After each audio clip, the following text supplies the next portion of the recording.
has been dealing with what I understand a lot of conflict resolution.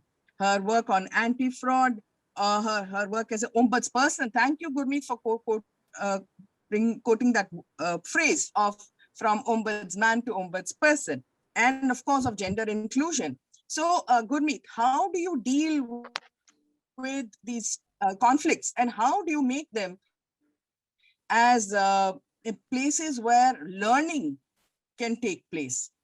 Gurmeet, Yeah, over hi. to you. Uh, Thank you. Thank you for this opportunity, and I've been listening to all the wonderful stories, personal and professional, and brilliant efforts. So I think just a little background. Uh, I come from a family where we were very gender equal. So I was brought up in an environment where I never felt the lesser gender. Rather, my brother would say I felt like the lesser gender. You know, so from the personal and then moving into the professional space, and we were given a lot of freedom to choose what we wanted to do in education and professionally. I ended up starting my career with flying. I flew for about 5.5 years, and then I came into financial services. And in financial services, uh, all my colleagues and mentors were men. So in all the companies that I worked, I never felt discriminated. I think it also comes from when you're focusing more on your capabilities and your professional presence, and your organization is also giving equal opportunity. Uh, so some of the things that I'm hearing in that journey of mine, you don't even notice because I didn't feel the gender discrimination in any of the organization in my personal space.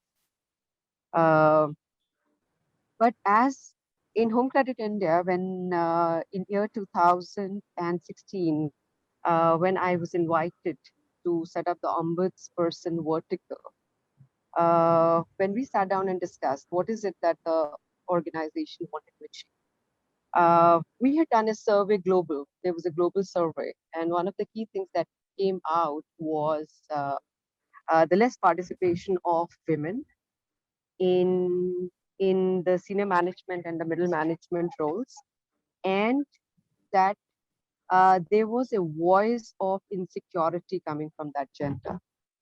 And that is where globally we said India would be a green field, and let's look at creating an ombudsperson vertical, which would look at all the concerns and conflicts in an informal, neutral, and confidential manner. So, and they wanted somebody to head who is trusted in the organization by both men and women, because I think a lot of us, and then I set up this vertical. There are a few observations, and that is how we started working on what should be the solutions. So observation one is that we, men and women at the workplace, they are coming with some unconscious biases also. So a lot of women come with unconscious bias because of the way they've been brought up or socially, that they cannot raise the point. He will not understand. I cannot, nothing will happen. I cannot, I know the answer. And but having worked with men, and I think they had been wonderful mentors, and we are two sides of the same coin. uh, I would sit down and say, maybe it's just communication. Why don't you ask? So that was my first observation, that uh, we won't talk. The second observation, that is because of the personal and the social, again, conditioning. A lot of women employees uh, took the incidences of hostile work environment and sexual harassment in their stride, because they have seen that happening. They feel it is normal behavior. And though it would impact them in the workplace, in their productivity and how they thought, but they wouldn't speak. And when you actually sat down and you understood why this is happening, The first is they were so conditioned that they would be blaming themselves. You know, this is happening because I did something. The second thing is that because of the social stigma and they felt that they wouldn't be heard, they would not raise this issue in a proper manner. And third thing is that they, rather than seeking help, would just want to resign or quit. So two observations. And then third, pertaining to when actually I spoke to a lot of male colleagues. One of my observations with economic opening up is that uh, the the fintechs and the consumer finance companies and the new private limited companies are now hiring workforce which is very young. So we were hiring, very young, and they're also coming from different social strata. There's a lot of inclusivity now, the social inclusivity. But what happens is that the kind of backgrounds that they come from and the organizations per se do not invest time, energy, and money in grooming on what is professional coexistence. So they come with the same biases and casual behavior into the environment, and they continue doing what they did in the school, colleges, and in their personal life. So that was the third observation, that being mindful and to learn about professional presence and how do you coexist by respecting each other's personal space was also a big need.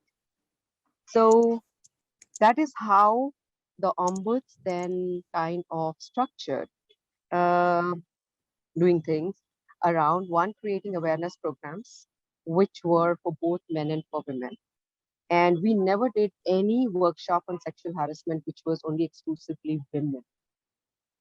We did it with both women and men because while we want to tell women not to blame themselves, speak up and seek help, we also wanted the male colleagues to understand the definition of personal space and when they're crossing the line. And in my process of conflict resolution or handling sexual harassment complaints, 85% of the concerns were mostly because of casual attitude, that nobody told them that you were invading the personal space. So we ran the awareness programs. Then, as part of conflict resolution, we created a culture of open discussion because a lot of the conflicts were happening because of we assuming that the other person will do this or that. And so listening impartially with open minds to both the sides was the key. So that is one of the principles that we adopted in conflict resolution. And third thing, whenever a conflict would be there and whenever there's a quorum, the quorum would be equal participation of men and women. I think it's extremely important to create that balance. So while we want to understand the women's side, it's also extremely important to understand the man's side so that inclusiveness was there. And fifth, now when you have to create an unbiased conflict resolution mechanism, you also have to choose the people who would head that particular forum and committee where they can be trusted, not to take sides. So identifying that, identifying the key people and then grooming and training them to be able to do investigations in an impartial manner was one of the key initiatives that the Ombuds office again took. And so these are some of the key things. And I think we were as an ombudsperson, we were also resolving one of the key risks that most of the organizations face if they do not look into the gender issues. So creating a gender diverse team, we moved from a 15% women participation in year 2016 to when I quit in 2020, we were at 40%. And there were a lot of things that we worked around to get that 40% coming in. And one of the key things was, creating policies which is gender agnostic, creating mindful workplace, and then creating HR policies which were fundamentally then made gender agnostic.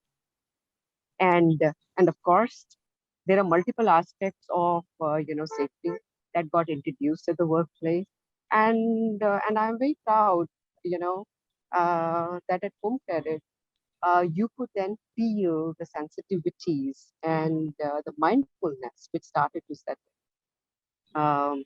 So this is a little brief about my journey as creating that word. Amazing. Gurmeet, you've used conflict to educate and bring it to the next level. Very, very nice to hear from you, and it'll be wonderful to read something you've written, and it'll be great if the bridge can circulate some of these wisdom that you have collected over the years.